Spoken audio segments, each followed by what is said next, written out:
You're listening to TGI Sports Talk with your host, Keith Angle, on Northeast Streaming Sports.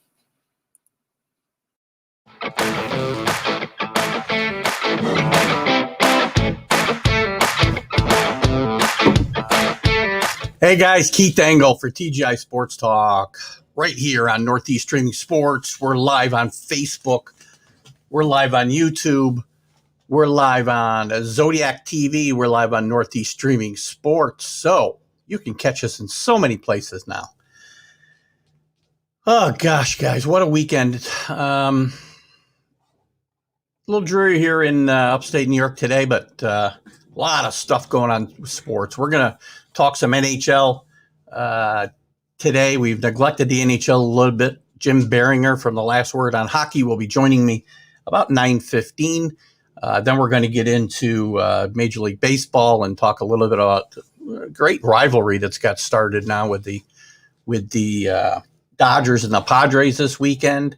The Mets and Jacob deGrom. Jacob deGrom almost setting a Major League Baseball or tying a Major League Baseball record yesterday. Some NBA chat, and maybe we'll even get into some NFL draft stuff. We'll see how the morning goes.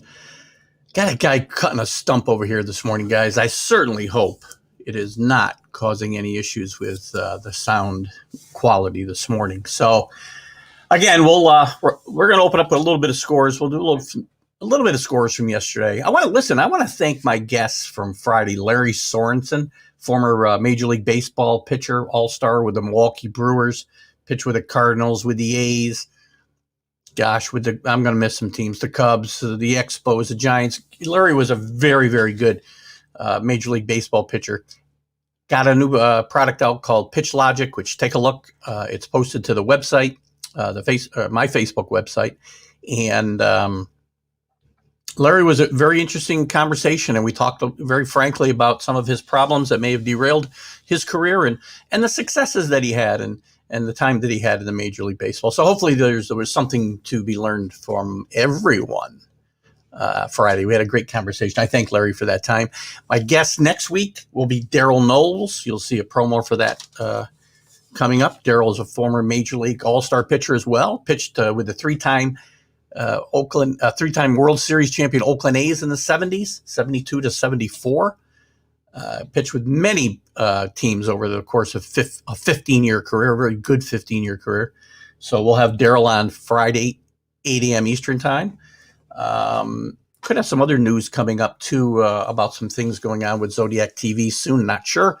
Lots of exciting stuff going on Northeast Streaming Sports, guys. If you haven't joined and followed Northeast Streaming Sports as well as my show, please do so.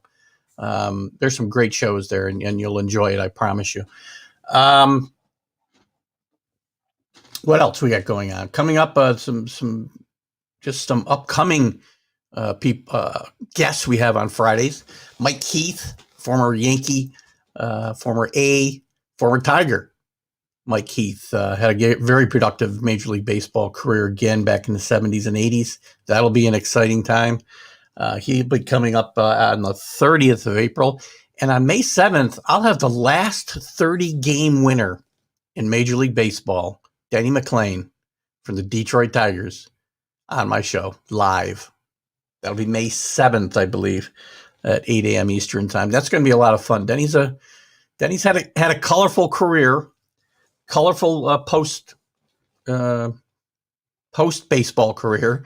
If you haven't boned up on Denny, it'll be impossible to cover in an hour. We may have to have a 2-part conversation with Denny. But I look forward to that as well. Also, don't forget, we've got the NFL draft special coming up on Northeast Streaming Sports. It'll be hosted by Mac and Jack, the Mac and Jack Show. I'll be co-hosting with them the entire first round of the NFL draft. And, well, that'll be a lot of fun. We also could have some things coming up for the hockey playoffs, the NBA playoffs. There'll be a lot of things going on in Northeast Streaming Sports. And I may have some news about Zodiac, too. So welcome, Zodiac viewers, by the way.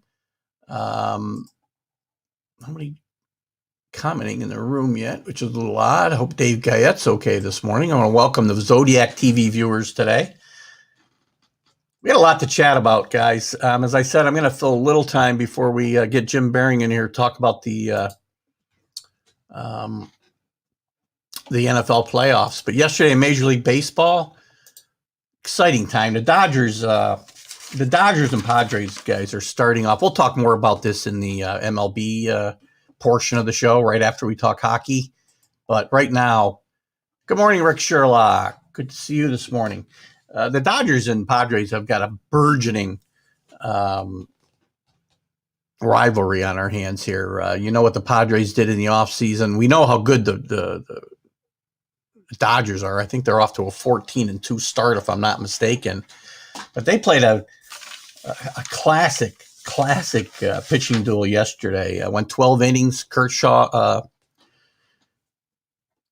I want to say yesterday was Kershaw against Hugh Darvish. Both pitched exceptionally well. There was some animosity because of a Jackson Profar had got a catcher's interference call, and Kershaw was all over him for the swing, and both benches cleared. So we had some excitement there. The Dodgers scored 2 runs in the ninth.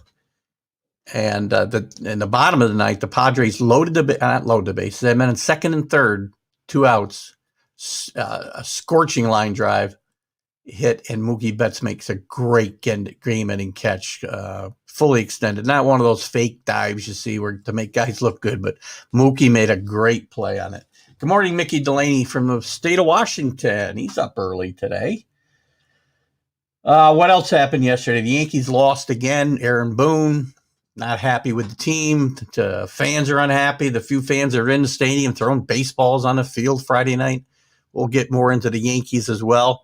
The Mets off to a good start when they can play. And they actually scored a few runs for Jacob deGrom yesterday. And they beat the Rockies 4-3. deGrom gets the win. deGrom's K'd 9 in a row at one point in this game, 1 short of former Met Tom Seaver's Major League Baseball record. So deGrom's a great pitcher. He struck out 14 in 6 innings yesterday. You know, regardless of what else goes on in New York sports, baseball, on the baseball side this year, you know, we are in an era right now with 2 of the best pitchers in baseball here in New York, and they're a joy to watch every 5th day. Assuming they get to pitch with the weather. deGrom had to sit around for a while to pitch due to snowstorms and rainstorms and you name it. Everything but locust. But we're in the middle of a great time here in New York with both Garrett Cole and Jacob deGrom taking the ball every 5th day here in New York, and they're exciting to watch. They're kind of old school pitchers. They challenge hitters, they strike out hitters, which isn't that hard today, obviously, but still, they aren't looking for somebody to pull them out of the game after 90 pitches, right? I love these 2 guys. They're bulldogs. They challenge you. Somebody talked the other day about Garrett Cole gives up a bunch of home runs. Well, so what? Because he throws strikes. Like Catfish Hunter guys, you know, if you're around the strike zone, you're going to give up some home runs, especially the way the game's played today. So anyway, we need to appreciate these 2 guys as well. But we'll cover more of that when we get to the MLB portion here. The NBA yesterday. Oh, the Knicks. So, by the way, just rolling right now on a 5-game win streak. To play today, they play I think the Pelicans again today. They just played them a few days ago. Playing really well. We'll talk about that. We'll talk about the Lakers. The Lakers with a big win over Utah yesterday, and they're still missing Davis. They're still missing LeBron James. But a nice win over Utah, who also was missing a bunch of starters yesterday as well, in all fairness to them. But just, you know, we're getting down to the nitty-gritty in the NBA and the NHL, which we're going to talk with Jim Biringer about in just a few minutes. We're going to dive deep into some trade deadline stuff in the NHL and the playoff push and surprises, disappointments season so far. Jim hosts the Last Word on Sports and should be joining us here in just 4 or 5 minutes or so. Other game. Andre Drummond, excuse me, had a great game for the Lakers yesterday, by the way, with 27 points. So well played game there. Washington beat Detroit 121 to 100. Chicago still in the playoff race. Thought they'd be making up a little more ground with the trades they made at the deadline, but they are not. Boston with their 6th win in a row over Golden State, 119-114. Memphis beats Milwaukee. Milwaukee's fighting tooth and nail to stay in the top tier there. Good morning, Ken Gifford.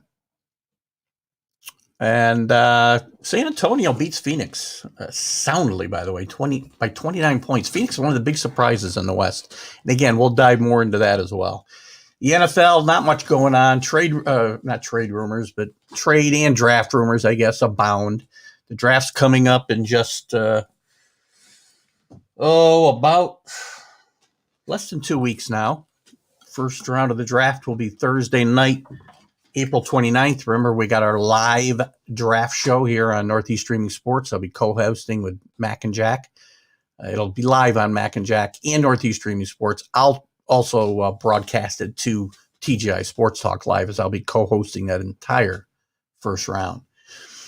But as far as the NFL goes, I may get into it depending on time today.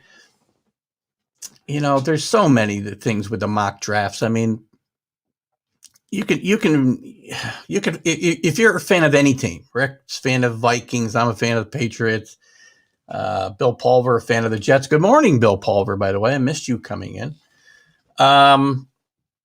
You know, you can find a mock draft that will give you pretty much the pick you want. And they don't mean a whole lot. I mean, Mel Kiper and Todd McShay, both from ESPN, have got the Patriots trading up to number 10 to take Justin Fields. I just can't see it happening. That's just a for instance. And we'll probably chat more about that as we get to the near the end of the show. We'll cover a little more of the NFL draft. It's hard to get into too much. I may jump into some quarterback talk and maybe some running back talk. We're going to see how it goes time-wise once we finish up with Jim Biringer on the NHL and some other things. And we'll talk about whatever you guys want to chat about as well. I got my Perth contingent here this morning. As we wait for Jim Biringer, should only be a couple minutes. I didn't get a response from him about the invite, but hopefully, he got it. So we should see Jim in a few minutes. Glad to see my Perth contingent here in force this morning. Welcome, guys. Again, I'm still trying to figure out the whole comment thing. It depends on where you come in, of what comments you see and what comments I see. So, for instance, I've seen comments this morning from Rick and Kenny and Mickey and Billy. So there's other people here because, again, we're not just broadcasting live to TGI Sports Talk. We're live on Northeast Streaming Sports, so that's a different set of comments. We're live on YouTube on both TGI Sports Talk and Northeast Streaming Sports.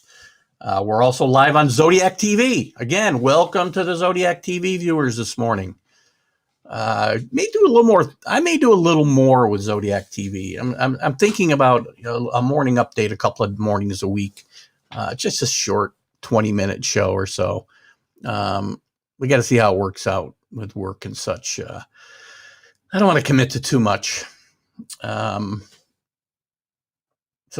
Rick's not seeing the pulverizers comments this morning. So Billy, I'm curious, Billy. So Rick and Billy, both tell me where are you guys watching the stream from? And then maybe I can start to figure out how to unify these comments. And with that, we're going to get right to our NHL chat because I see my special guest, Jim Biringer from The Last Word on Hockey has joined us. Good morning, Jim. Good morning, buddy. How you doing? I am doing fabulous. How you been? I've been good. A lot of hockey chat lately. It's been busy. Season's coming to an end. Trade deadline in the books. So a busy time for me. Yeah, I know. I watched a little of your deadline special. That was on? Did you do your own deadline special, or were you on somebody else's show I was watching? I'm not clear on that. So it was a collaboration.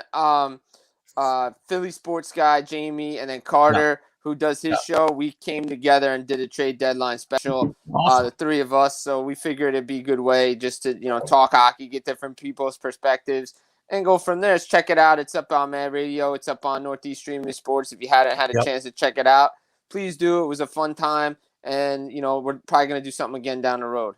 Excellent. It was a good show. I watched it. And again, all three of those people that Jim mentioned are on Northeast Streaming Sports with their own shows, and I'm glad they got together that day because these guys are the go-to guys for hockey. I can tell you right now. That's why I have Jim in when I feel I've neglected hockey for too long. I got to get Jim in to kind of catch us up on where we're at. So let's start there, Jim. Let's start with the trade deadline. I mean, who did you see as the big winners and losers here? I was a little disappointed as a Ranger fan to see the Islanders making moves, and the Rangers didn't do a whole lot, if anything, that I can think makes any significance in the race. I mean, who do you think won and lost here? I mean, everybody always says like in the trade deadline and with the draft, like winners and losers. I mean, look, for me, I think Boston definitely a clear winner in this thing. You can already tell the trade is paid off. We talked about it last night. Taylor Hall to Boston. They also added Mike Riley from Ottawa, underrated defenseman. They needed depth on D, but the Taylor Hall trade for them, he's already got 3 goals in 2 games, playing with David Krejci. They have depth scoring now, got 2 lines that can score. Nick Ritchie is like the Zach Hyman type, as I said. He can go grind it out, and they can let Krejci and Hall do their thing. And you can see he's paying dividends. Not to mention they get Tuukka Rask back from injured reserve, so that definitely helps. And they're playing, and they're motivated, and they want to get in the playoffs. And Hall wanted to go there. He waived his no-trade clause to go to Boston. That's a place he wanted to sign in the offseason, and it's paying off for right now, I think. And Boston definitely a big winner in this thing.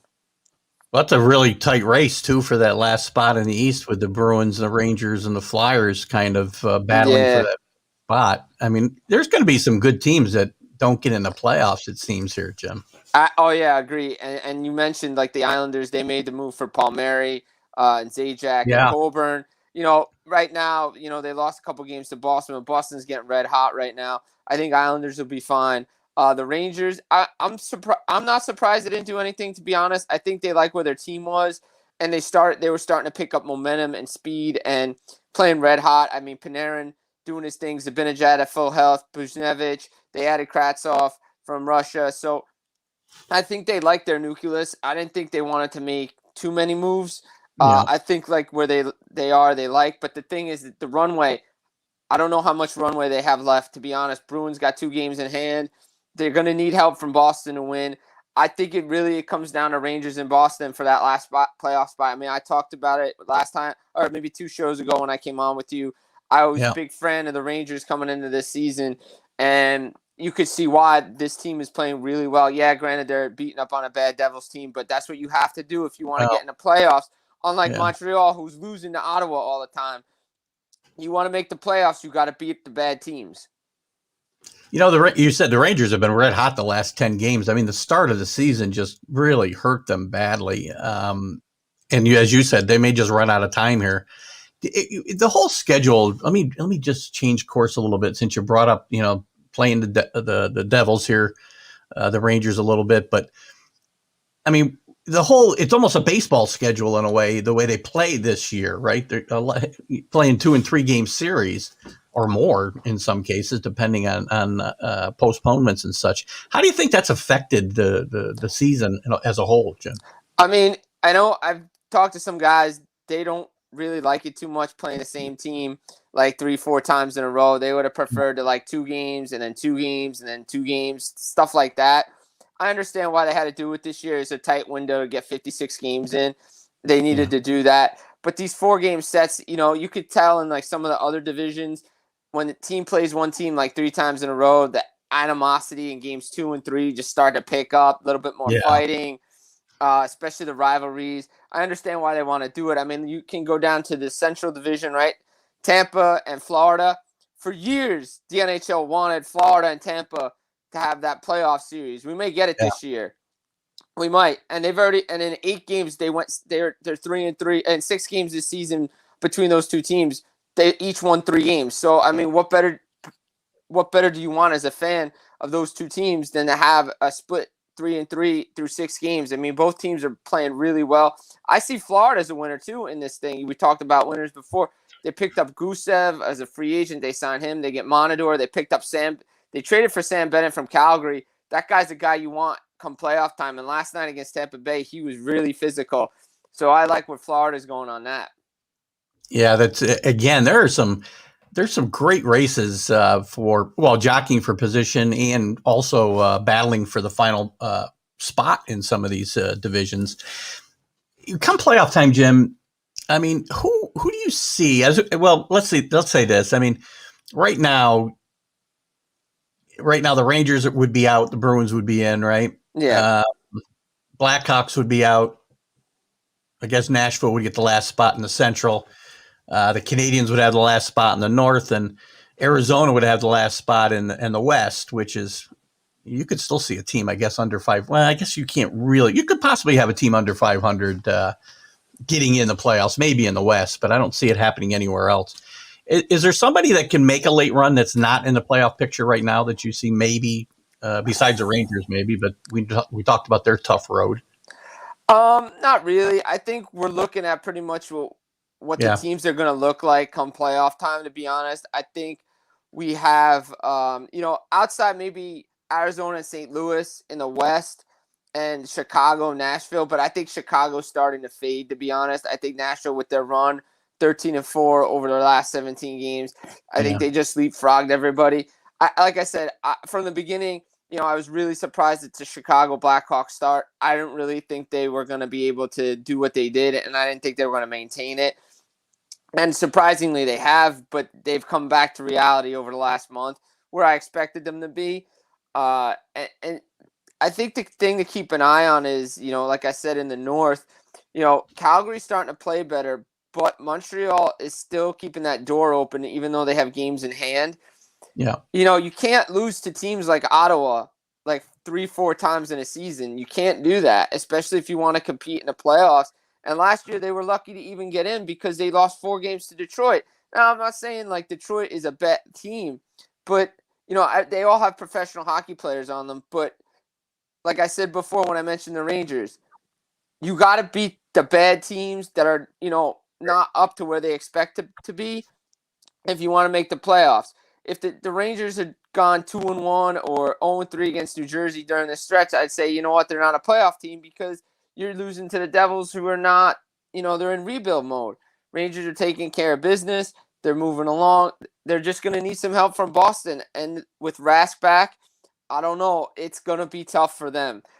So it's always tough when you aren't in control of your own destiny, right? Exactly. And you got to rely on other teams. Yeah. I think out west, I think there's a definitely battle between St. Louis and Arizona going on there. That would be fun to watch. And then obviously Vegas, Colorado jockeying for the number 1 seed out there. But like I said, I think most of the teams are set. I don't really see any surprises down the final 4 or 5 weeks of the season. I really don't. I'm not even to me, I think it's Rangers and Boston. I just don't see Philadelphia making the strides and the push necessary to get that high in the standings. And like I said, with Rask back, I just think Boston's a better team than Philadelphia. Like I said, if Rangers had maybe a little bit more runway, I think they could pull it off. Yeah. Is there any, as far as the season to date, and I think there can't be more than, 15 games left. Yeah, I think it's like 14, 15 games left. That's it. Yeah, for most teams. Who's been the biggest surprise for you this year as far as success? Minnesota for me. Minnesota, where they are in the West, I'm really surprised, but I really shouldn't be because Billy Guerin learned from like the best when he was in Pittsburgh, managing a team, putting a team together. But I'm really surprised at where they are in the West. I thought they would be more battling for a 4th seed in the Western Conference. I did not have them this high. They were in first place for a little bit. They've played well against Colorado and Vegas. So, they're making strides. But like I said, Minnesota, definitely one of my surprises. Another surprise for me, well, maybe not a surprise because I've always liked their team. But where Winnipeg is, a lot of people were down on them because of their average defense. But don't sleep on them in the North. They have a good team, and we could see, good teams do things like that. Like I said earlier, Chicago was an early surprise because of nobody really had expectations for them going in. And then Lankinen and Kane, you didn't have Taves, Kirby Doc, but they've managed to, hold the water steady, hold on to that final playoff spot. But now Nashville's making a run, and they just, they're just not holding on. But they were a pleasant surprise to start the year, and definitely one of those teams you like to see do well. Obviously, I always say this with the other fellas: the hockey is better when the original 6 teams are doing well. You want you want that. You want the original 6 teams to do well because that means the sport's doing well. Absolutely. What about on the flip side of this? Who's been the teams that have disappointed in your mind the most this year? I would say few teams in this. I think Calgary for sure. The expectations coming into the season, with that group with Johnny Gaudreau, Sean Monahan, they traded away David Riddick and Sam Bennett, and then they had the coaching change. Daryl Sutter comes in. They had a nice push, but they're still not playing to where they think they can be. So I definitely see them as a disappointment for sure. Philadelphia Flyers, disappointment in the East. They had so much expectations after their success in the bubble. But I knew when they played teams like the Islanders in Montreal, they gave them trouble. They exposed their defense a little bit. Maybe the goaltending too. They're relying too much on Carter Hart and Brian Elliott. So I think Flyers definitely a disappointment. Trying to think. Central, nobody. Well, Nashville was a bigger disappointment to start the year because they're just their start, but they've turned it around. Columbus in that division, major disappointment. They make the trade for Laine and Roslovic, and they trade away Dubois. You figured you had the pieces there. Tortorella, they've had that playoff success, but they just didn't get the goaltending from Merzlikins and Korpisalo. And, a lot of internal battles with Tortorella. Is he coming back? The benching of Laine, Roslovic gets a healthy scratch. It's like, what's going on there? Tortorella's definitely a fair weather guy, right? Things are going smooth. He's a much better coach. To be honest, you don't really. There's a lifetime of coaches, a lifespan, and then they got to move on. Guys like AV and Torts, he's good at what he does, but it's tough, out there in Columbus. Another team, Dallas, they were the finalists last year to Tampa. Obviously injuries to Sagan, Bishop, Ben, battling COVID to start the year doesn't help. You cramming a schedule in. They're not going to use it as an excuse, but definitely a disappointment for them. Look, they have a chance. They have a chance to make a run. They have a couple games in hand on Nashville and Chicago, so they could potentially get that 4th seed. But, again, runway there. Nobody in the West because no one expected much from San Jose, LA, or Anaheim. And I'm just trying to peruse. Vancouver, I guess you could say maybe because of, their success in the bubble and the expectations coming in. But if you talk to people out there, they really didn't think they were going to have a bounce back year. And that's pretty much it. Those are pretty much disappointments this year in the National Hockey League.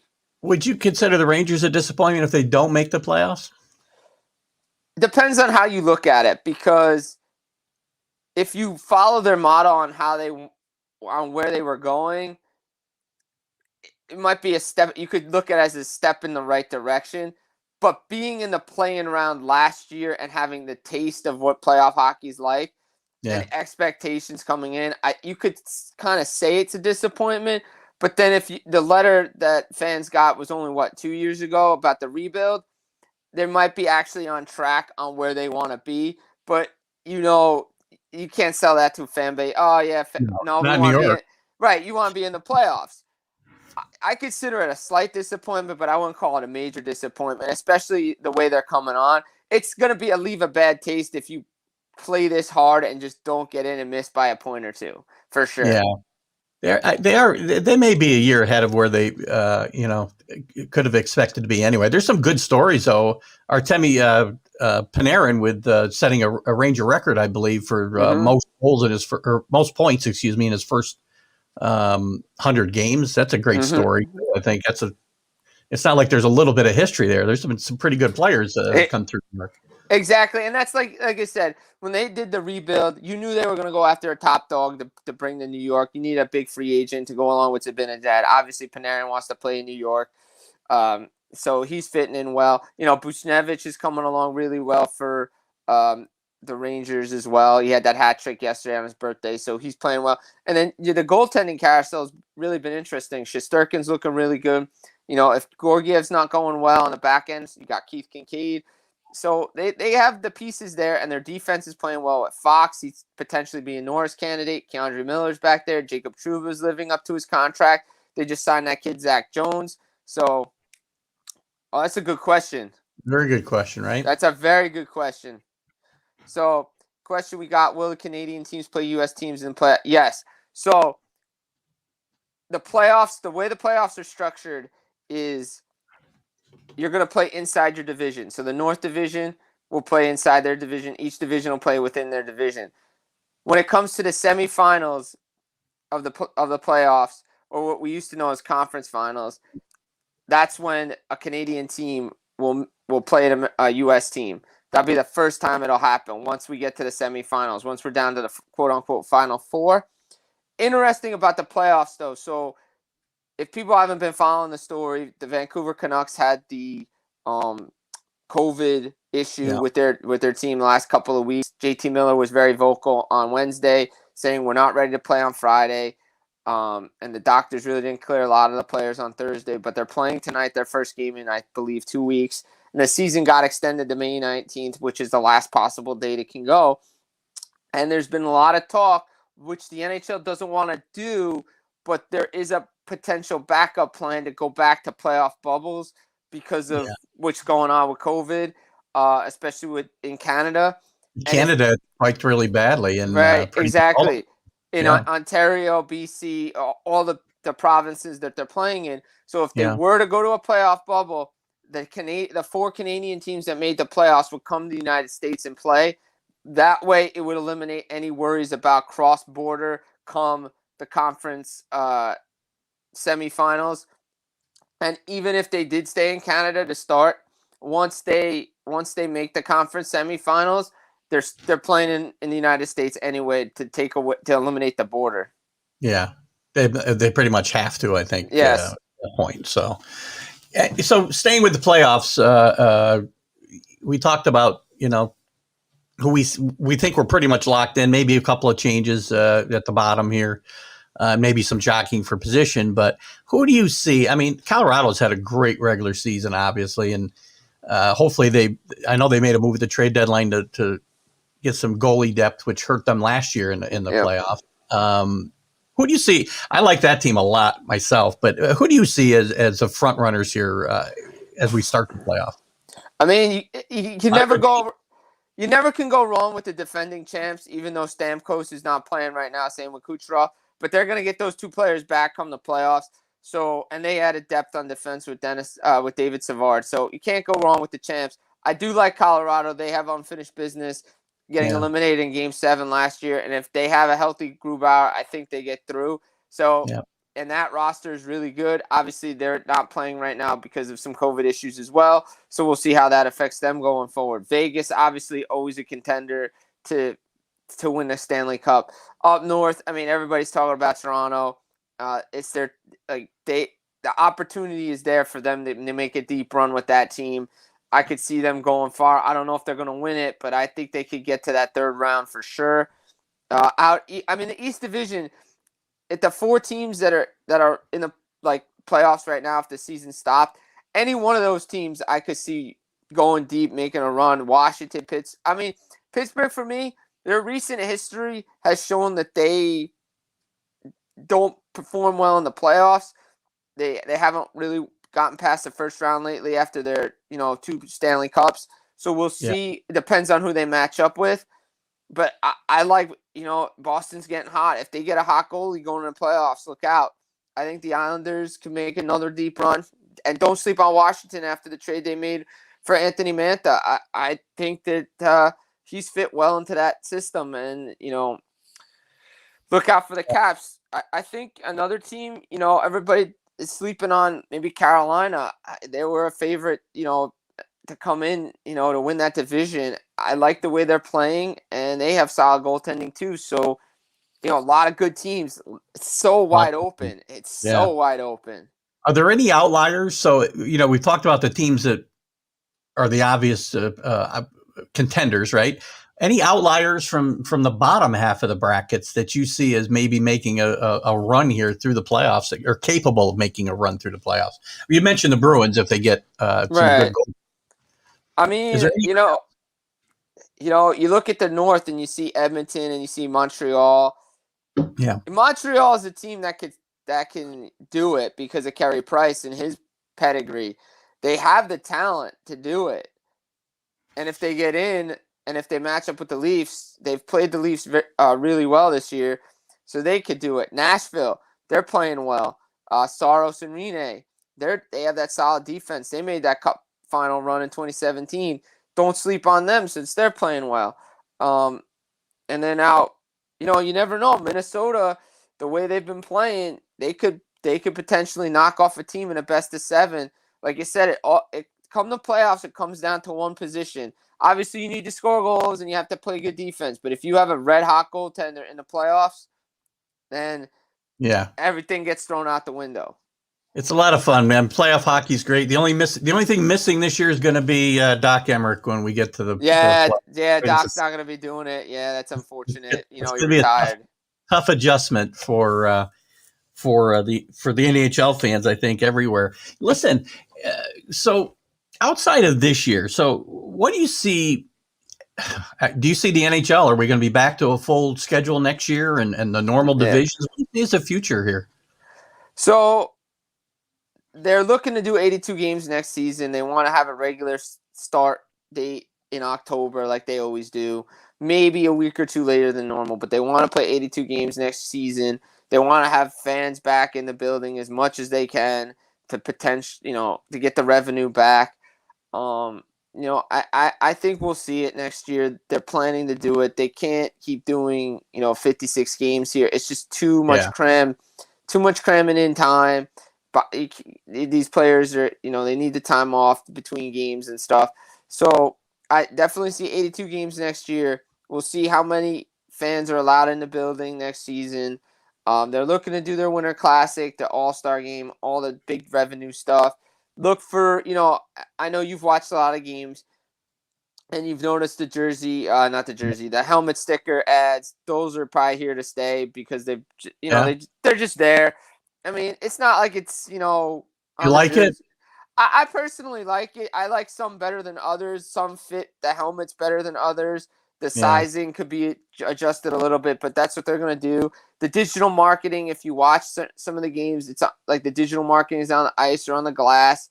That's fine. That's just ways to get money in. They have to do it. The interesting pieces to this is, ESPN's back in the fold next year for TV. My next question was the coverage, the network coverage. How do you see that affecting things? I think it's going to be better, but the thing is that part 2 of this TV deal has yet to be announced. So there's a second network involved in this deal. ESPN's got the main piece with everything. They got the national coverage. They got everything on ESPN Plus, all that stuff. But part 2 is still up in the air. We heard that NBC was going to be a part of it, and they would have 3 cup finals, still some national games, and Wednesday nights on. But that deal hasn't been announced yet. You got to wonder, does NBC want to be the bridesmaid in this after 10 years of being with the league? Do they go back to ESPN and Fox prior to when they had the shutdown in 04-05? So it'll be interesting to see who comes out of this. Who's going to be on the other side of this with the network deal. But it's going to be better, more exposure. And then when you're on ESPN, they talk about your product more, as you've seen, as we notice. And it's just good for the game. You need to be, if as I always say, ESPN says they're the worldwide leader. Well, now they're officially the worldwide leader in sports because now you're going to talk hockey more. Yeah, and you mentioned exposure is huge because with ESPN Plus, I mean, you can find a way to find all the games if you work hard enough. The only downside I see, and I do see a Plus getting back on ESPN as we just talked about, and again, there's no loyalty in sports of any kind anymore, anyway, on any sides, right? But I mean, NBC was there for the NHL when nobody else was. That's the only downside I see here. I mean, the NHL was in big trouble, and NBC took that contract, right? Yeah, I agree 100%. I mean, it's not what they were looking for, but it was the best deal that they had. Now Yeah. we'll see. I know if they're looking to get at least another 200 million a season from the next deal, like the part 2 deal, to average around like 600 million a season, which is better than what they had now. It's still, I mean, the 400 whatever they're getting from a season from ESPN is still better, but they want a little bit more similar to what the NBA gets. No one's going to ever get what the NFL gets for TV. It's ridiculous.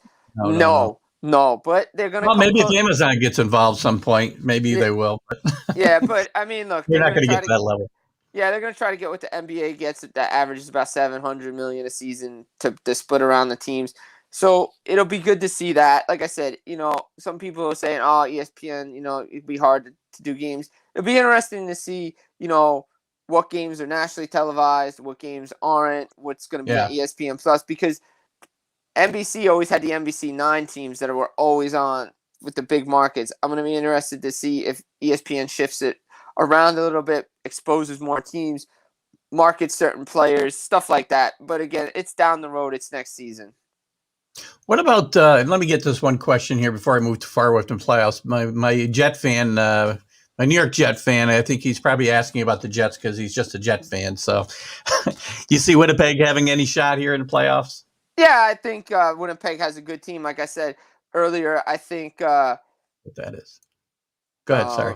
Yeah, I think earlier I said that don't sleep on the Jets in that division. Yeah, they had a tough loss last night to Edmonton, but I like what they have up front with Scheifele, Wheeler, Connor, Paul Stastny up front. They have Dubois as well.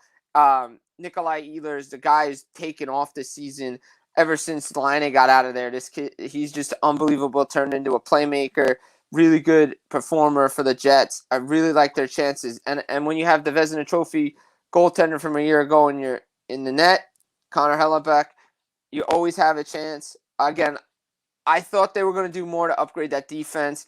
It's average at best. Like, nothing against Jordy Ben, but he's not the piece I think the Jets were looking for.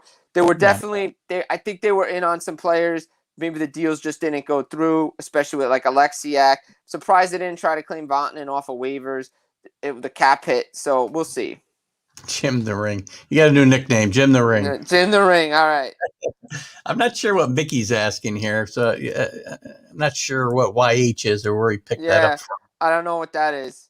So I'm not sure if it's hockey related or not. But before we let you go, as we look into next year, I mean, some of these teams. I mean, is Buffalo as bad as what they appear, or some of these teams that are down, like the Red Wings, the Sabres, some teams that have been, have had really good seasons in the past, and they've got some history.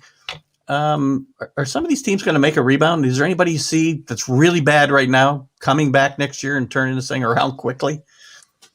Look, Buffalo, that's a hot mess. They got to figure out they got to figure out what they want to do directionally, ownership wise. I think the Peligas want to do right by the team, but I think they have to take a step back like they did with the Bills and let the management let hockey. Like, we talked about this maybe a couple shows ago.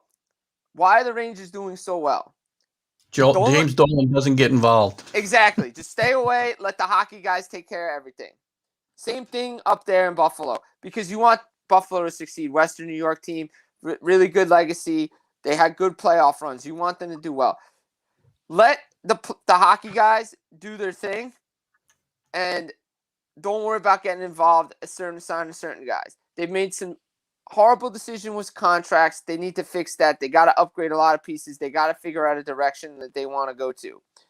Detroit's 2 to 3 years away from being the Detroit Red Wings that we all know and love again. Steve Yzerman is building a team there like he did in Tampa Bay. That team will be competitive again, and the Red Wings will be in the playoffs again.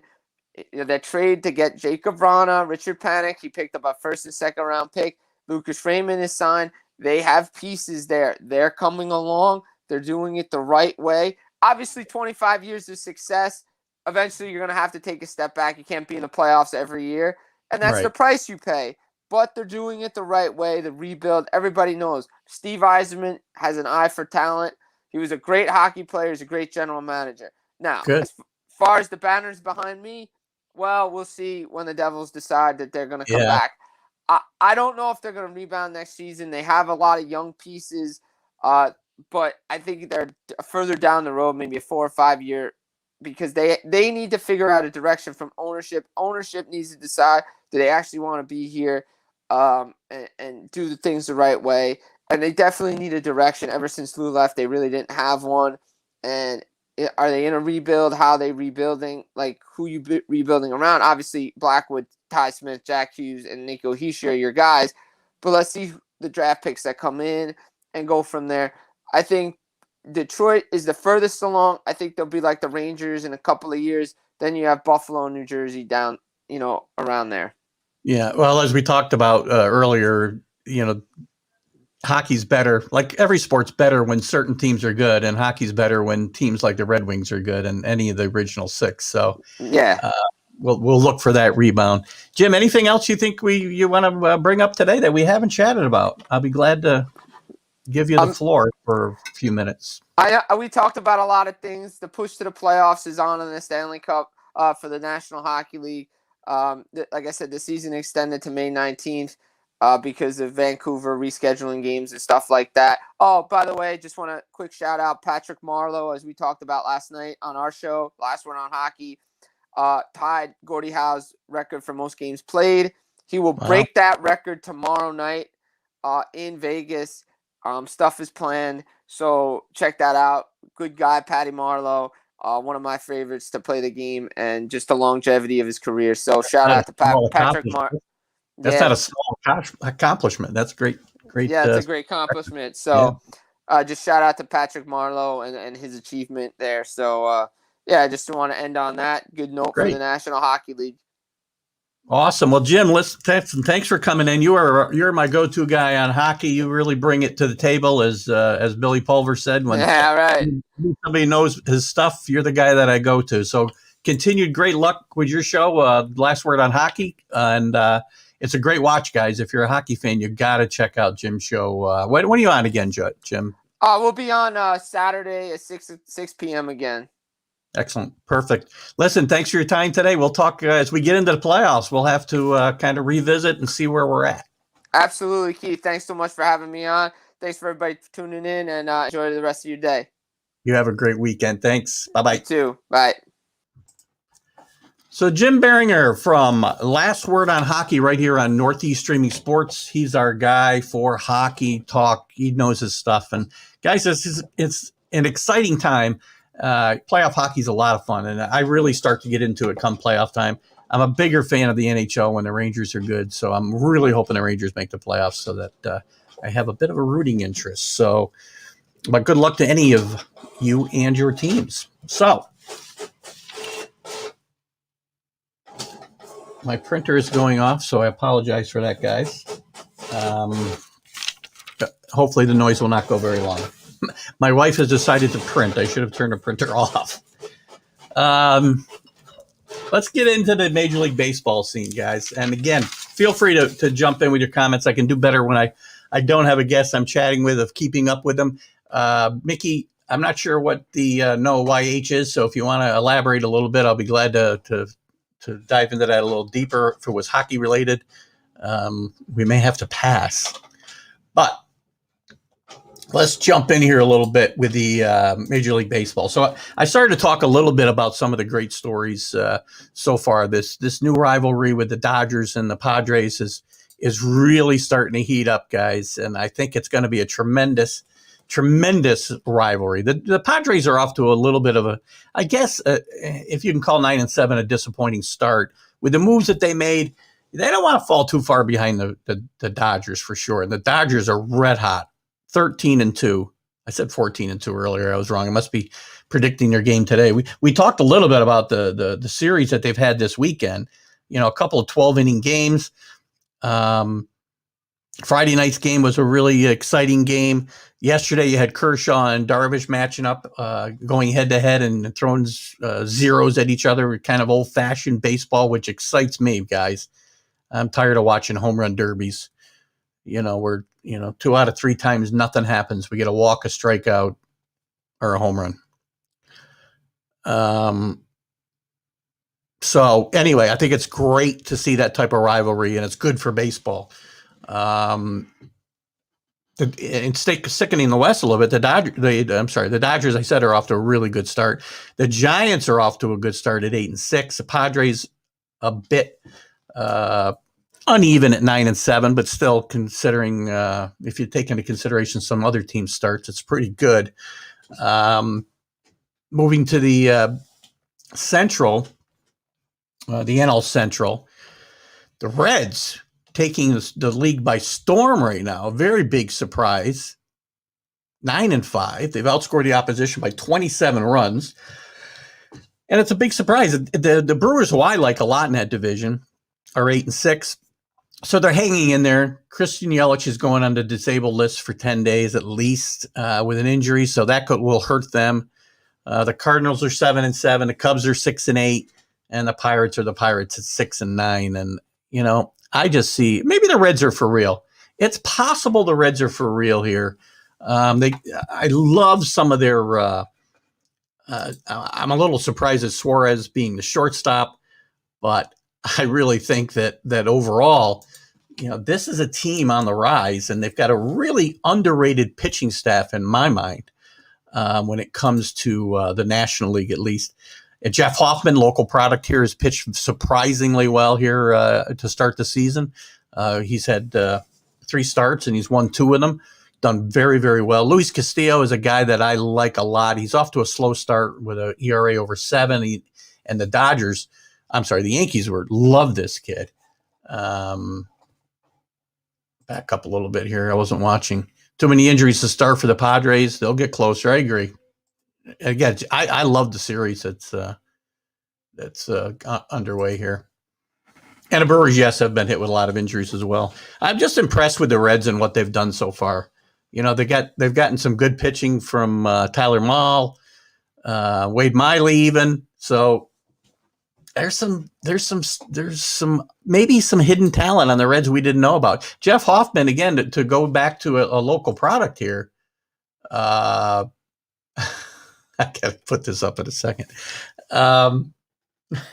Jeff Hoffman getting out of Colorado is the best thing going to happen to his career. He never really got it together. He wasn't a starter. Well, he came up as a starter, I believe, and they turned him into a reliever. Pitching in Coors Field is just difficult, right? And who knows? He may turn his career around here. And, the Reds still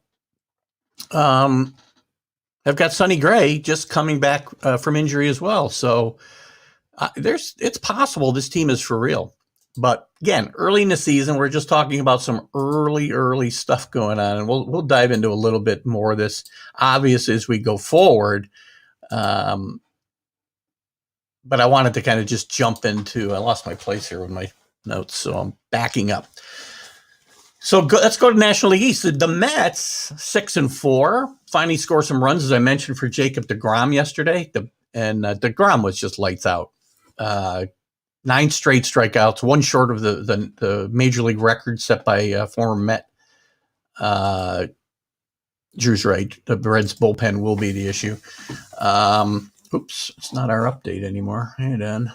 Let's get a new banner up here. All right.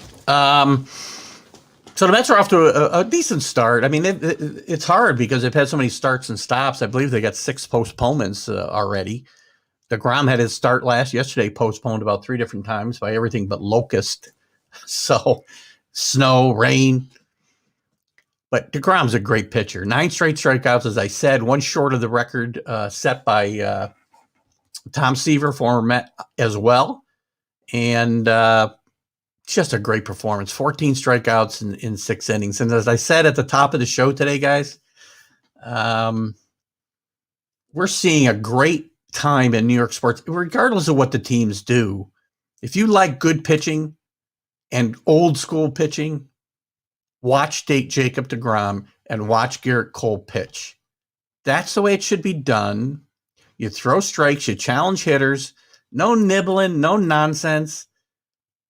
And they're not looking at the dugout at 90 pitches to come out of games. Although the Mets are really being kind of cautious with DeGrom a bit. But if I'm a GM, I only schedule doubleheaders and I don't need a strong bullpen. Well, they don't set the schedule, though. That's the thing. It's Major League Baseball. It sets the schedule, Kenny, unfortunately. And it's a stupid rule to play 7 innings. Stupid rule. Season cut in half, play all doublehead. No, don't agree with any of that. Especially while we're playing 7-inning games. It's not baseball, guys. Billy doesn't know how heck is, period.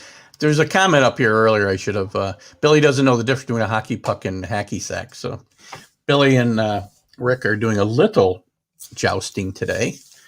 We'll allow you guys to continue. So anyway, in the National League East, again, the Mets off to a 6-4 start.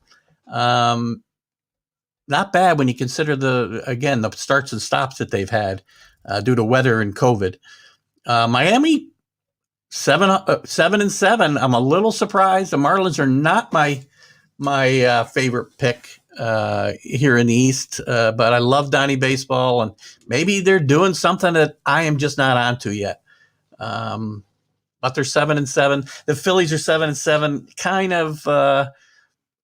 of an uneven start again, outscored by the opposition so far. The Nationals 5-7, and the Braves, the most disappointing start of all, at 6-9. They're my pick to win this division. I think they're the most complete team in that division, and I think that they'll bounce back here because, again, I think they have the best pitching staff, the best, again, overall pitching staff, lineup, bullpen, defense. I think it's the most complete team in the division. Drew's talking a little bit about the Mets, and Lindor's struggling a little bit under the pressure of the contract. One of the things that's most impressive with the Mets start, and again, 6-4 isn't setting the world on fire, but compared to some other teams in New York, it's very good. The Mets are off to the start with some struggles from some of their starters. Pete Alonso still hitting the low 200s, and he's got a couple home runs. Lindor's off to a tough start. But again, he'll get better. You know what? I don't think the pressure of that contract is going to affect him long term, maybe short term. But as long as the team keeps winning, the pressure shouldn't be that bad. Jeff McNeil hitting under 200, Conforto hitting under 200. So all in all, this team being at 6-4 is not too bad a start. By the way, hit 471. Doing okay in center field. Again, he's not a center fielder. Their defense in center field, in the outfield in general, could be a downfall. Does New York have any teams? Well, again, the Mets are playing fairly well. We'll get to the Yankees in a bit, and obviously they're playing like crap. Let's see. Where do we want to go now? Let's go to the American League East right now since we're talking about it. Yankees off to a horrible start. Well, the Red Sox, in the worst case scenario for us Yankee fans, worst case scenario, now the Red Sox are off to a great start, 10-4, and outscored the opposition by 26 runs. So they've done it fairly impressively here. And they're 9-1 in their last 10 games. The Orioles are at 7-8, the Blue Jays 7-8, and the Rays are 7-8. And the Yankees, last place, 5-9. But look at this team's flawed, but it's early. It's too early to panic and say they're not going to make the playoffs. As flawed as they are, I still think they make the playoffs. Finally, Boone has gotten excited. I had a post during the week that, it's about time he needs to hold some of these guys accountable and stop making excuses for them in his post-game comments and start holding some guys accountable and holding your feet to the fire a little bit.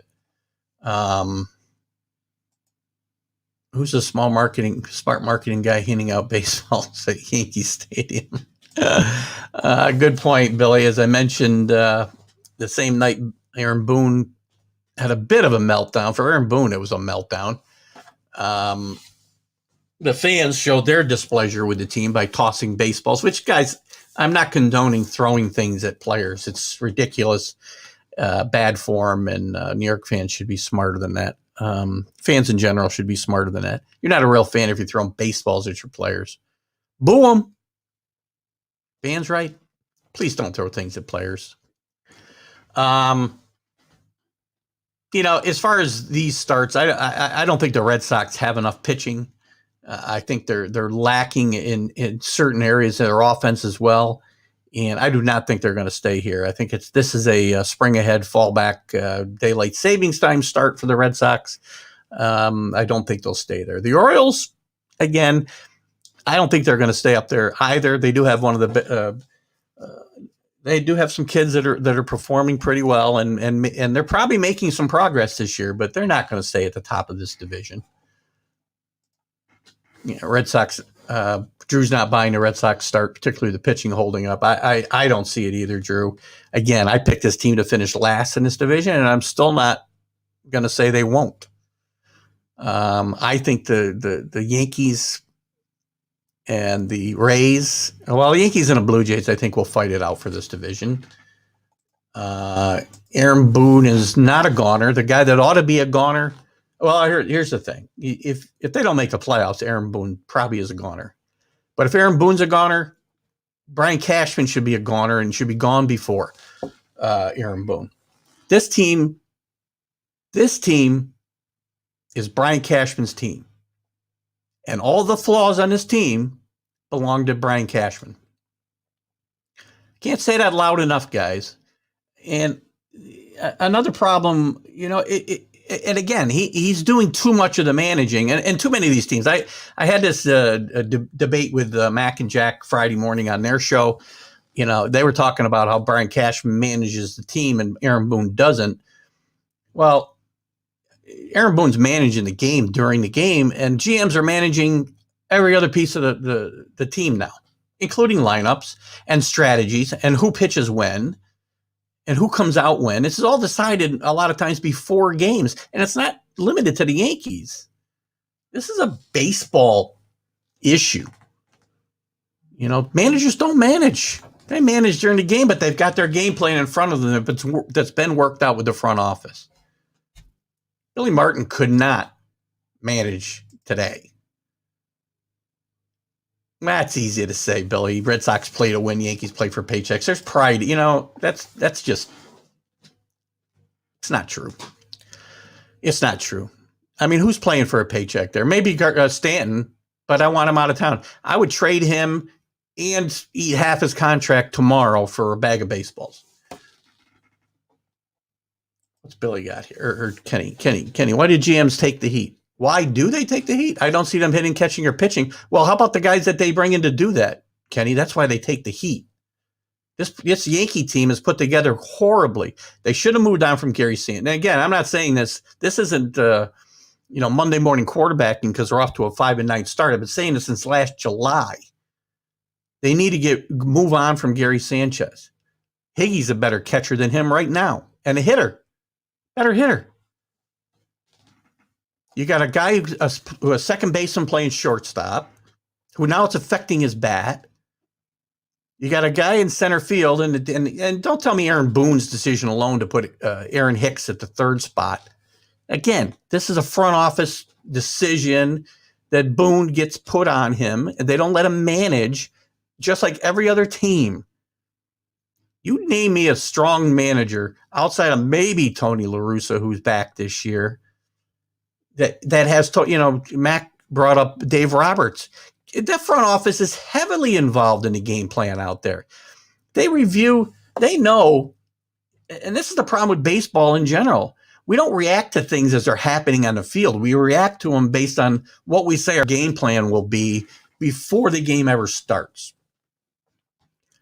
And, the starting pitcher is going to go this long, and then I'm bringing in this guy, regardless of game situations. Now, yes, they'll play matchups and whatnot, but we know what lefty's facing what lefty out of the bullpen, and I'm tired of seeing guys come in. First of all, I'm tired of seeing starters taken out after 90 pitches in the fourth inning, or fifth inning, or whenever it is, because that's all they can pitch is this number of pitches. I'm tired of seeing guys come in out of the bullpen in the seventh inning, strike out the side, and then just because that's what his job is, the seventh inning, and he can't pitch in the eighth inning because he only pitches 7 innings in the seventh inning. He can't come back out and play.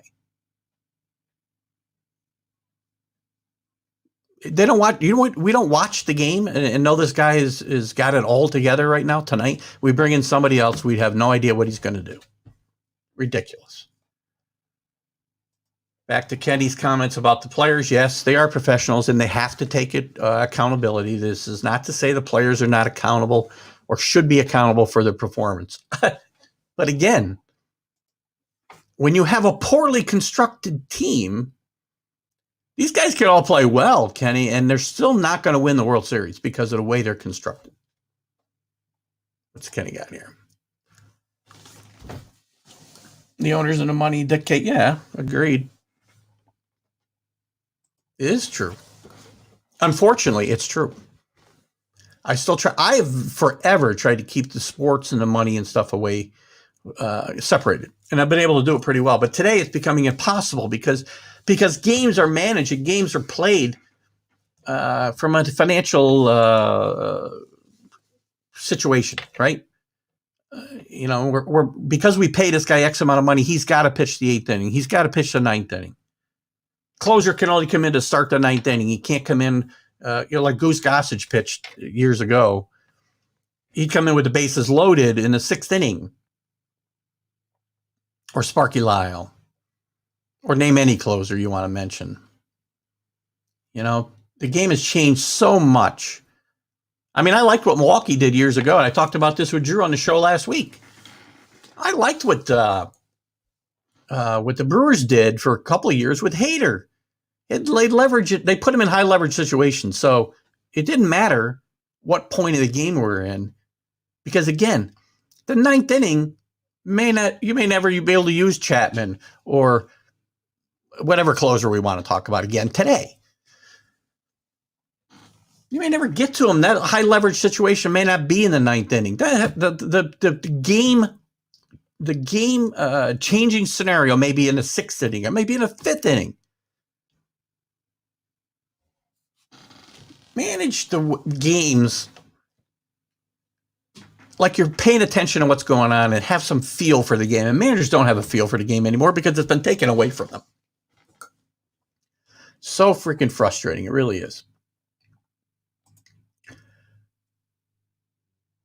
Please don't use Chapman.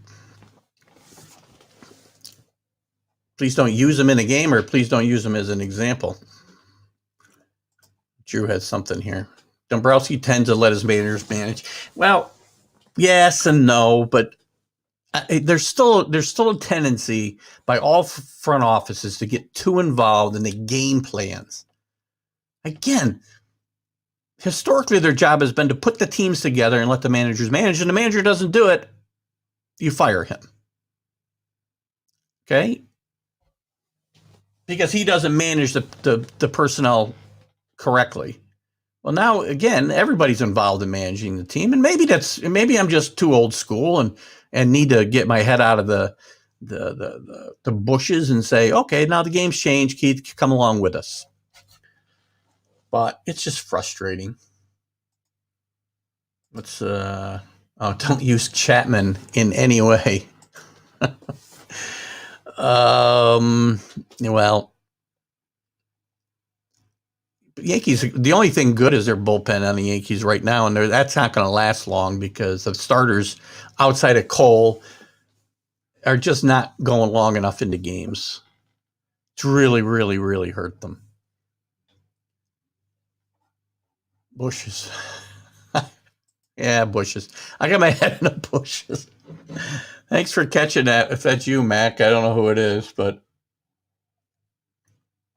I was struggling for a word, and the only thing that came was the bushes. So if you see my head sticking out of your bushes, I'm not a peeping Tom. I've just got my head buried in the bushes. Tampa will come better when the relievers come off the DIL. The Jays will also be better. Matt's is a nice story. I agree with all of that. I think the Rays, again, I have my problem with the Rays. I don't like their whining. If you watch my vlog from this week, I'm so tired of the Rays whining about the Yankees hitting them. Oh my God. Then do something about it. Again, old school stuff. Take care of business yourself. Stop whining to Major League Baseball about not punishing Chapman enough for throwing at Kiermaier. Protect your guys. I said to Kevin Kiermaier, I say to Kevin Cash, you know what? Send your pitchers out there and do some retaliation. It'll stop. Get off my front yard. This is tend to be me, Rick. I am a little get off my lawn kind of guy. Better than someone's rump. Oh my gosh. How come I can't get back to my banner here? All right, let's move on to another division here. Let's talk about the AL Central. Again, another surprise team to start the season is the Royals at 8-5. Really not outscoring. I mean, they're barely run differential is only 1. So again, it's not a dominating 8-5 by any means. The Indians 7-7. The White Sox and Twins both a disappointing 6-8. Those are my top 2 teams in that division. The Twins winning and the White Sox getting a wild card. It's just been an interesting start. KC mimics their spring training, but pitching probably won't hold up. I don't disagree there. Again, I think the Royals are a team on the upshot, but I think they're at least a year away from competing significantly. And the Tigers at 6-9, already outscored by 27 runs. Not a great start for them, but they're not going to be any good for a while. Out west, one of my surprise teams, the LA Angels, are 8-5. Off to a good start. The Mariners at 9-6, surprisingly. Again, not a team I think will hold up. They've been outscored. They're 3 games over 500, but been outscored by 8 runs. That's kind of the things you got to kind of keep an eye on is with some of these quick starters or even slow starters. I mean, look at the Yankees are 5-9. They've only been outscored by 7 runs. So they've been in these games. Yeah. Agreed with Drew here. But again, the Mariners have been acquiring a lot of talent through the course of the last couple off seasons, and they're probably going to be competing here sooner than later. The Athletics, again, who always seem to do it with smoke and mirrors, if we talked about, they're 8-7, even while scoring or being outscored pretty heavily, 12 runs. The Astros off to a bad start, 7-7. Again, this is where you got to watch. The run differentials to me mean something. And they tell a story about whether a team is as good or not as their record shows. Bill Parcells says, you are what your record shows. Yes, the A's have won 7 in a row. They were off to a horrendous start. Good point there, Drew. I think they started the season 1-7. And they've won 7 in a row to get where they are. Did they play 200 games? So 6-6 or 9 will not have a bearing on things in August. Well, they only play 162 games, but every game counts. I mean, if you lose a game, you can't. I mean, when these divisions are determined by a game or two in September, you can't tell me that the 9 games you lose in April so far, by April 17th, don't have an effect on September. They do. The games count the same in April as they count in August. So losses and wins matter. They do matter. Who else? Rangers are awful. And some of the teams, I think you can really expect guys to start seeing early fire sales from a couple of teams. The Rockies are going nowhere. And I think you're going to see them start to move people like Trevor Story, maybe even Blackman. Trevor Story, I'd be shocked if he finishes the season with Colorado. Yeah, Dunning's a nice story in Texas for sure, but again, that team is going nowhere as a whole. Some other teams, I think you'll see the Cubs probably be early sellers this year as well. And Chris Bryant's already getting mentioned around the league again. I don't know what's gone on. I mean, I'm a little surprised that things have gone belly up with the Cubs so fast. They still have some talent around the field. Their pitching is just not any good. I mean, Kyle Hendricks is a nice pitcher, but he can't be your number 1 starter, as we talked about last week. Contreras going to be a trade target. Rizzo could be a trade target. Bryant's going to be a trade target. Baez could be a trade target because his contract is going to come up. So again, I think this team is going to. Kenny's pushing his golf tournament. Where is it, Kenny? When is it? Maybe I'll bring a foursome out. Your place is a ways away, though, isn't it? I have to stay overnight or what? So the Cubbies and maybe the Diamondbacks. I can see the Diamondbacks being early sellers too, because they're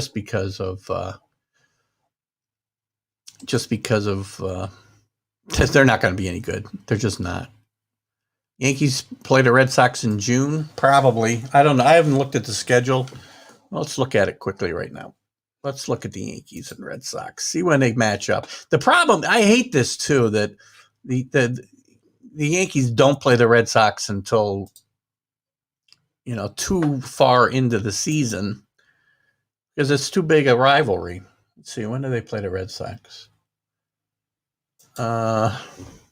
Yankees do not play the Red Sox until, good grief, June 5th, June 4th. Too far, too long into the season. I need two guys. It's at Fox Run on June 12th. Kenny, reach out to me. Are you playing? No golf advertising. No advertising. Yeah. Actually, we are looking for advertisers. So you guys know anybody who wants to get their name out, get the mentions out. We can do it really inexpensively, by the way. We're up to, just TGI Sports Talk. We cracked 1,000 followers mark here recently. Northeast Streaming Sports is approaching 1,500, going to be, and that's in just 2 months' time. And these shows are getting 2,000 views. Some of the interview shows get 4,000 or 5,000 views, depending on how I share them and how often I share them. So we're looking to do some inexpensive advertising for people outside of the free ones I'm doing for Kenny right now. Kenny's playing. You know what? I'd love to play. Let me reach out to me on Facebook, Kenny. We'll talk about it. I got to check my schedule. I don't know what day that is without looking real quick. Anyway, back to the Major League Baseball. Again, early start. It's too early to get too excited. There's some guys off to really nice starts. Obviously, as we talked about, Brandon Nimmo hitting 470, and we talked last week about Mercedes from the White Sox hitting 450. Acuna Matata from the Braves is off to hitting 433. Justin Turner, who hit a big home run the other day for the Dodgers against the Padres, is hitting 426. Great start for those guys. Clayton Kershaw with 3 wins already. A lot of people writing off Clayton Kershaw and calling him the number one starter in name only there, and that's maybe true. But he's got 3 wins to start the season, as does Steven Matz that Drew mentioned earlier. Oh, Kenny retired. Good for you. Thought you were still out west there with the golf course. Aaron Saval for Cleveland got 3 wins. Petit for Oakland with 3 wins.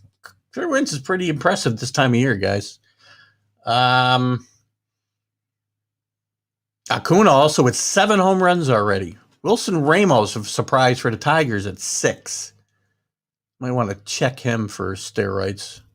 Ryan McMahon for Colorado, one of their few bright spots with 6 home runs already. That's a guy when I was playing a lot in fantasy baseball and playing a dynasty league that I played in for 30 some years, 35 years. Close to it before I retired from it. I do play in Drew's league now, which is fun. But in this dynasty league, I had Ryan McMahon in my farm system forever. And waiting for that guy to put it all together. He never did. Maybe now's his time. He's with a bad team, though, right? What else stands out? JD Martinez with 16 RBI or 17 RBIs. Turner with 16 RBIs. Acuna with 16 RBIs. These are all pretty good starts for these guys. Save-wise, Jake McGee, who I really ran down last week, with 6 saves for the Giants, who are off to a surprising start already. Melanson with 5 saves for San Diego. Very important for their bullpen to be good because their pitching staff is real. Their starters are really good. We talked about this Dodger Padre rivalry tonight after these 2 great games to start this first series this year for them. And they'll play a total of 18 times. Tonight you've got Snell against Bauer. So Cy Young Award winners facing off tonight. Exciting time in baseball. I love the spring. I love complaining. I love complaining. I probably sound like I love complaining. I don't look for negatives. They just find their way to me. I like to give out kudos when I can. And just being a Yankee fan right now, it's hard to find any positives. What else is going on? We got some stolen bases even. The kid from Oakland, Laureano, 8 stolen bases out of the gate. Manny Machado with 4 stolen bases. Stolen bases, have really declined in the major leagues as we've gotten into this this home run and walk scenario. Oh, Kenny, you're going to really piss me off here. What is going on with Man of the... Yeah, there's a couple of leagues, and Drew might be able to... yeah, there you go. The Atlantic League is experimenting with this, and it's stupid. Absolutely stupid. They're going to move the mound back a foot, I think it is. Guys, Rob Manfred, I'm a little concerned about Major League Baseball surviving the Rob Manfred era. So now I'm going to get up and, we're going to get it. I'm not going to get to any of my other stuff because I'm going to go off on a tangent here. All the stupid things going on right now in baseball. We still have 7 inning doubleheaders. I watch extra inning baseball games with a guy starting on second base. It stops being baseball. I'm not watching a baseball game anymore. Todd Stottlemyre, great friend of the show. He was my guest, did an interview here a couple of months ago. Great guy. His dad, Mel, is one of my favorite players of all time. He posted the other day, it was the perfect post. He goes, once we get to extra innings, they put a guy in second base, I stop watching the game because it stops being baseball.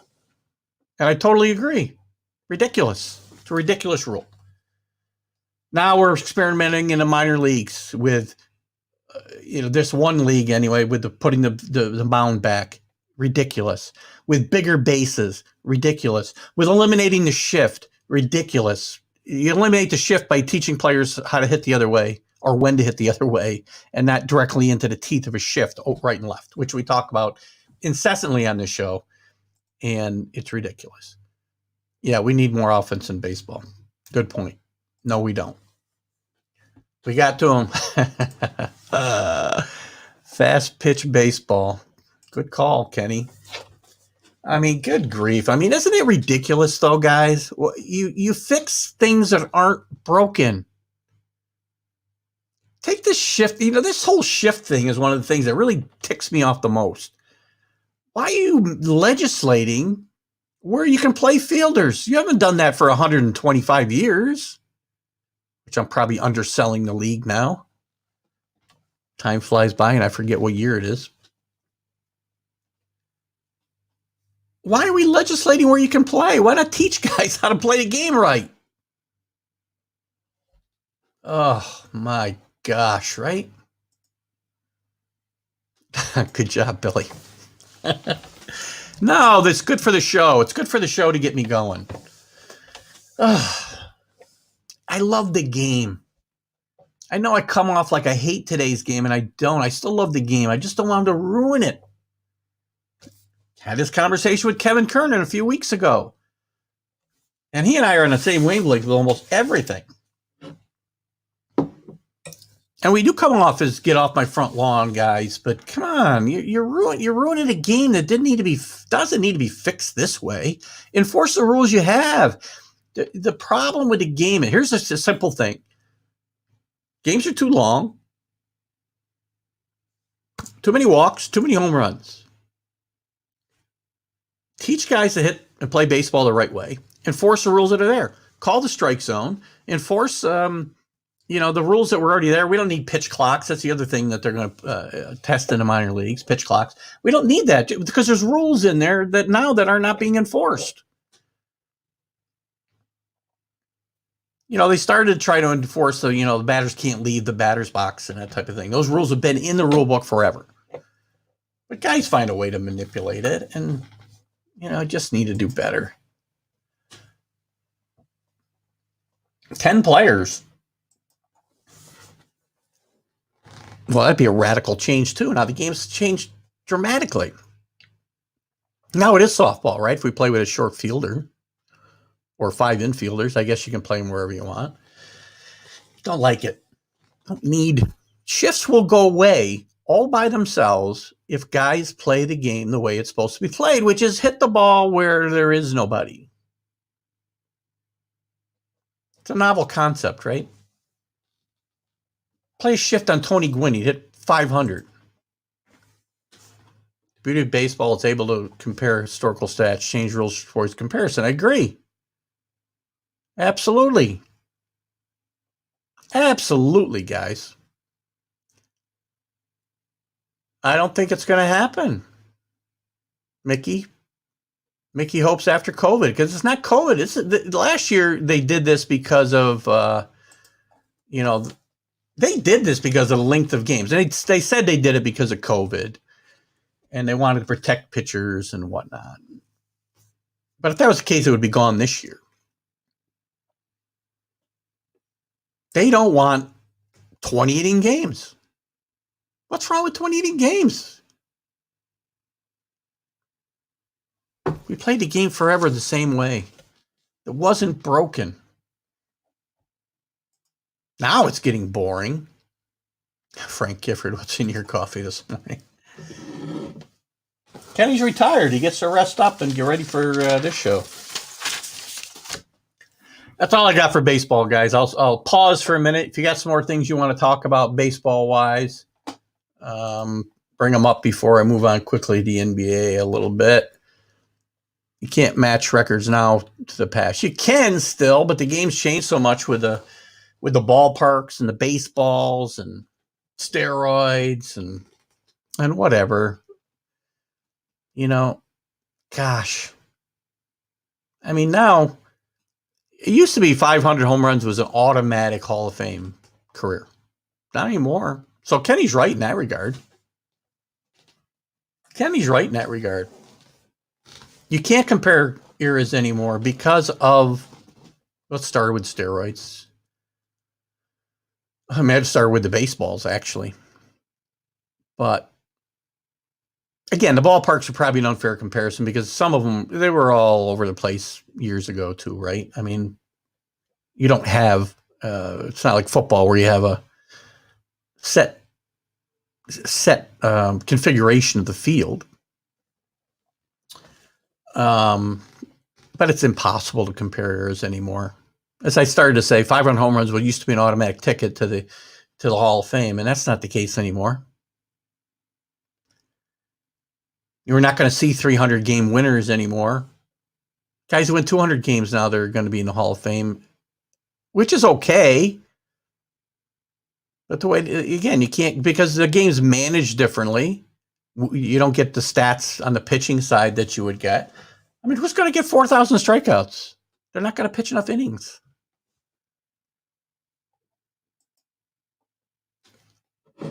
No, my coffee cup's here, Rick.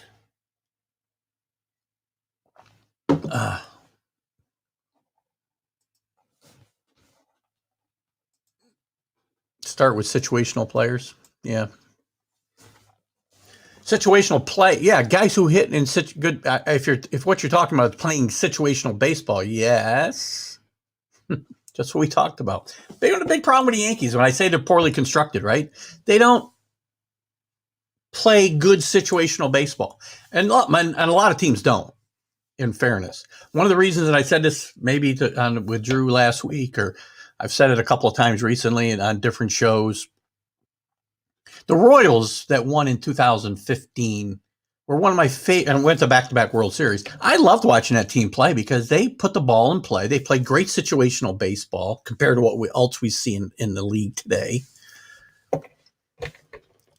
And they take advantage of situations that other teams aren't smart enough to or took advantage. They aren't as good now. They're kind of on the rebound, but that was a fun team to watch compared to what we watch most games today. Makes it hard. What will baseball look like in 20 years? I'm afraid to speculate, Billy. I'm really afraid to speculate. Electronic umpires, strikes and balls and strikes. Kenny, you were an umpire. A human error is okay. Players make errors. Umpires can make errors. The human element is taken out of the game so much. Not just with umpires, but even the way we play the game. We eliminate the human. I talked about managing before and having a feel for the game and managing the game based on what you're watching on the field. That's the human element. It's taken away because we manage by numbers and tendencies and things that are just, the computer will run the game, most likely be dirt. Yeah. It's going to be in the dirt. I hope not, Kenny. I'm staying until I'm 100. Maybe 110. So I hope you guys will stick around with me. I want to be doing a show when I'm 110. Cricket. I don't even know if cricket's, again, I don't want to disparage cricket because my good friend and co-host on Let's Talk Sports, Let's Talk New York Sports on Friday afternoons, Dan Harris from the UK. I don't want to disparage cricket compared to the problems with baseball. Compared to what it was 20 years. I am hoping baseball figures out what's wrong with it, Billy. This is what I'm hoping, okay? Baseball figures out what's wrong with it, which was really nothing other than maybe we need to enforce the rules that were already in the book. We needed to enforce the strike zone. We needed to enforce, keeping guys in the batter's box and keeping pitchers from wandering around the mound during in between pitches. Guys, go watch. Go on YouTube, Google the game from the 70s and watch Catfish Hunter get the ball back and then throw it within about, 15 seconds.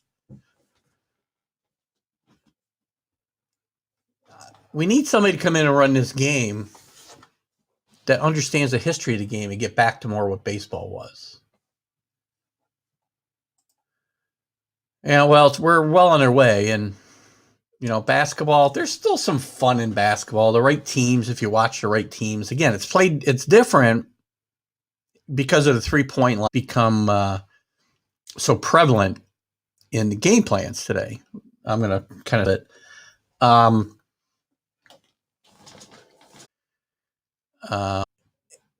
to get the open. All these teams are within, I guess if I look at all those teams, you got 3 teams with 23 wins, which would be the 10th slot right now. The Bulls, the Wizards, and the Raptors. And they'd be playing in that play-in game. So again, the Knicks have got to continue to play as well as they're playing. Now, at the top of the division, the Sixers are playing so well. Doc Rivers has been probably the most important addition to any team this year, I think, has been Doc Rivers being hired to coach the 76ers. Playing great basketball. Great basketball. And the Nets, rather.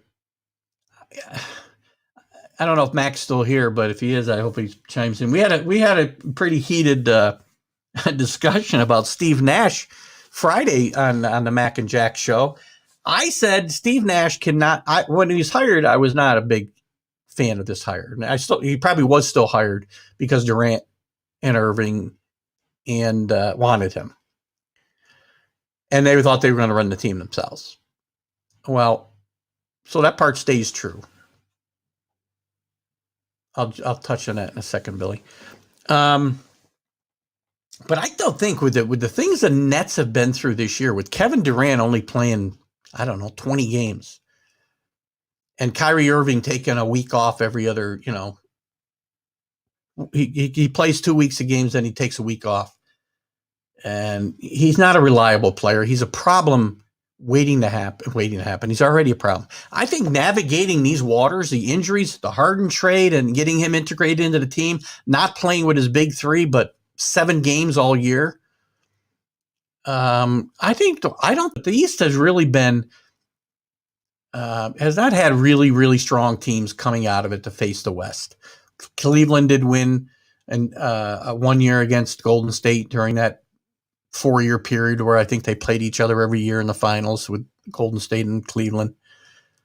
And Toronto won a couple of years ago. But, over the last, dozen years, the West has been much stronger at the top. And right now, I think the East has really got a couple of good teams that can really compete. And the Nets could win it all if they get it together and they get everybody on the same page early. Now, Aldridge retires. Yes, you know what? And Aldridge is, I was happy LaMarcus Aldridge came here, not as a Net fan, but as a basketball fan and hoping that they play well. He's a guy looking for a championship and a good guy. A good guy to have on a team, a good presence on the team. Unlike Kyrie Irving, who's nothing but a distraction. So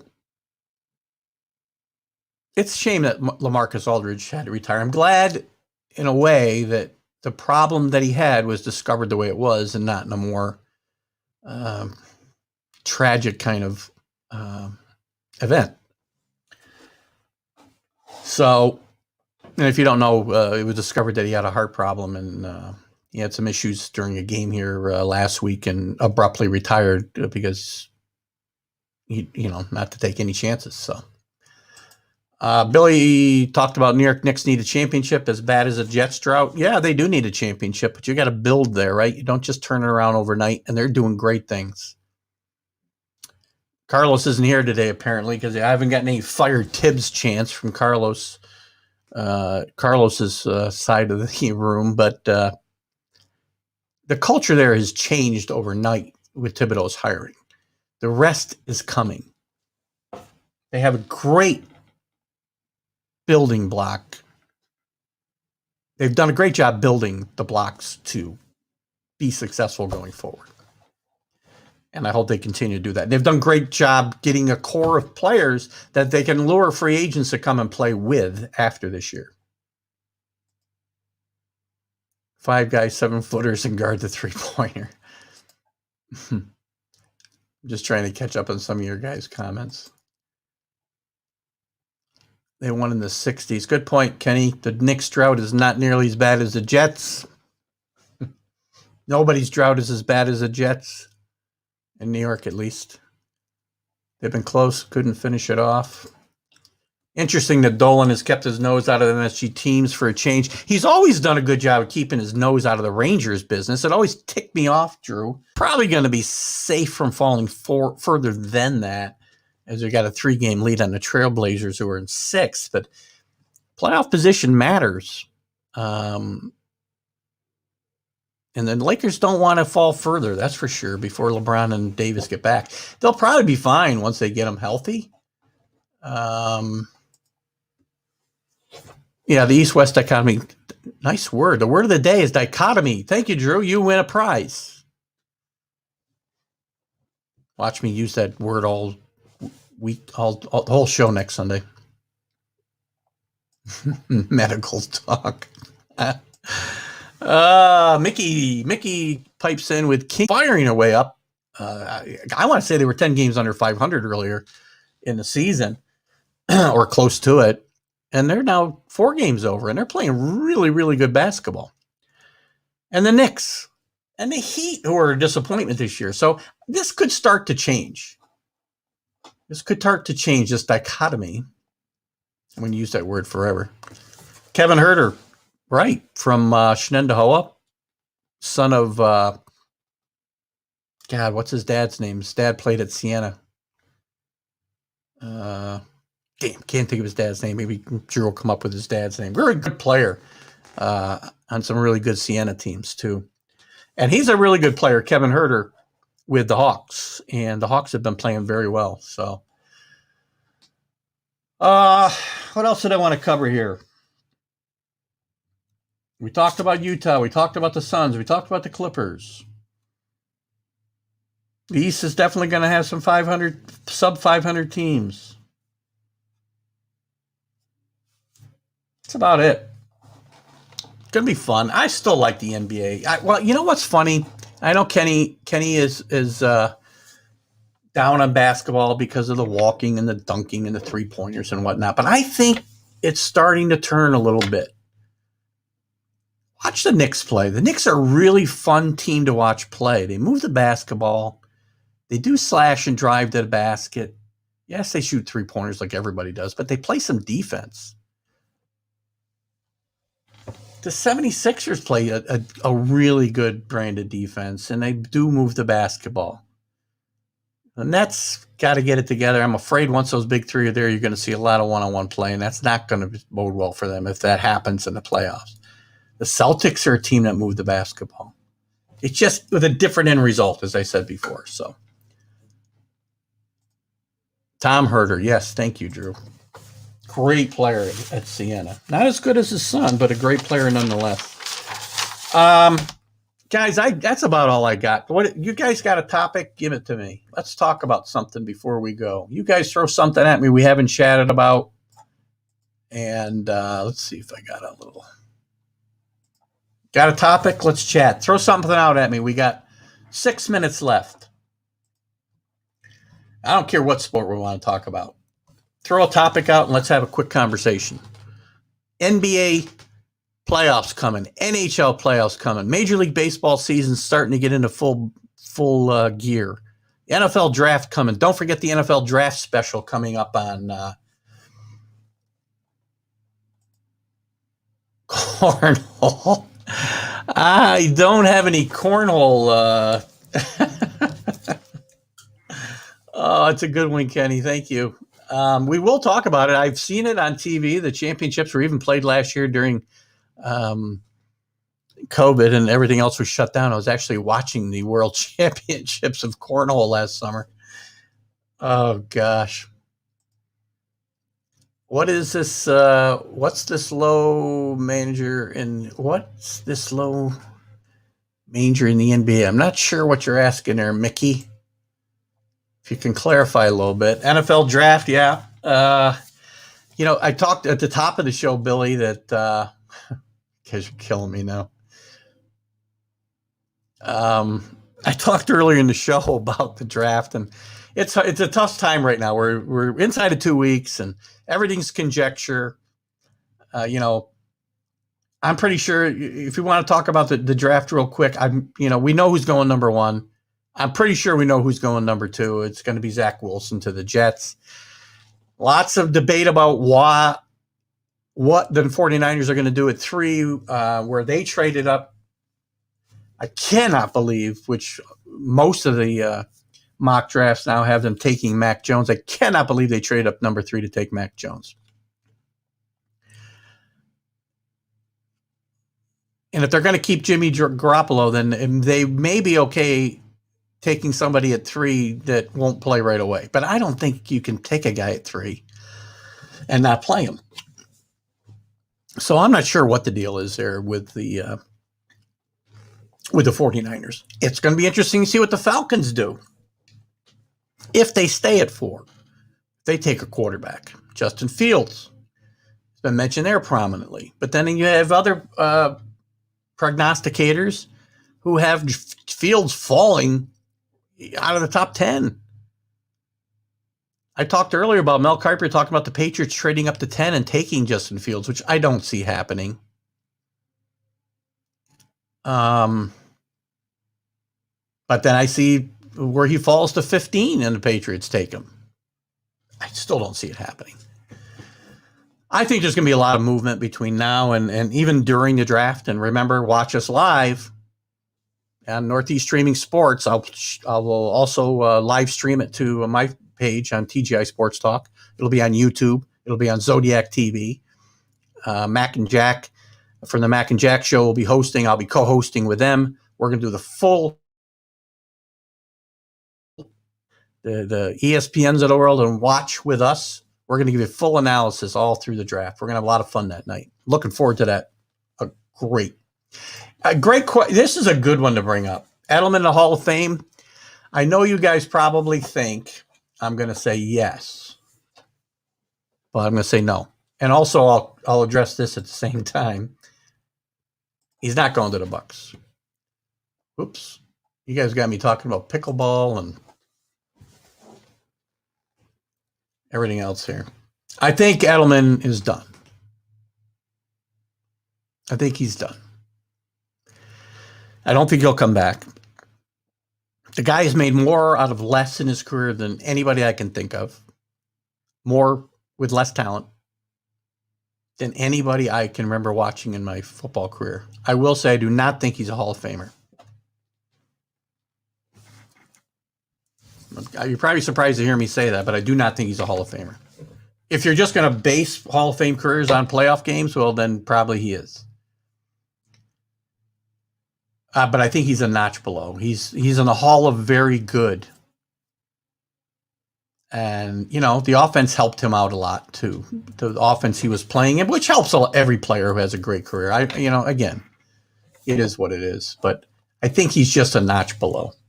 Too many injuries and not the same team he enjoyed. I agree. He's done. What's this about? NBA players take the... Oh, I see. Game management. Yeah. And we only got about a minute left here, Mickey, but I will say it's something that's become a big deal in the last few years where, you know, guys pick places to take a night off so they can manage. Load management is what they call it. Sorry. I was looking for the phrase that they use. Load management. You know, they get paid to play 82 games or 72 games as it is this year, and just play. If you need a night off, I get it, but they take games off as a preventive measures. So, Billy, thanks for that. Guys, I'm out of here. It's been a great day with you guys. I love Sundays and kibitzing with you guys for 2 hours. We had fun. Thanks to Jim Biringer from The Last Word on Hockey. It's a little loud to start. I'll have Daryl Knowles on as my guest next Friday at 8 a.m. Eastern Time. We'll be back Sunday with our live Stream of Consciousness show. And I thank all of you for joining me today and participating in the show. And we'll have a great Sunday afternoon. Bye, guys. Keith Engel, TGI Sports Talk right here on Northeast Streaming Sports and Zodiac TV. Thank you, Zodiac viewers.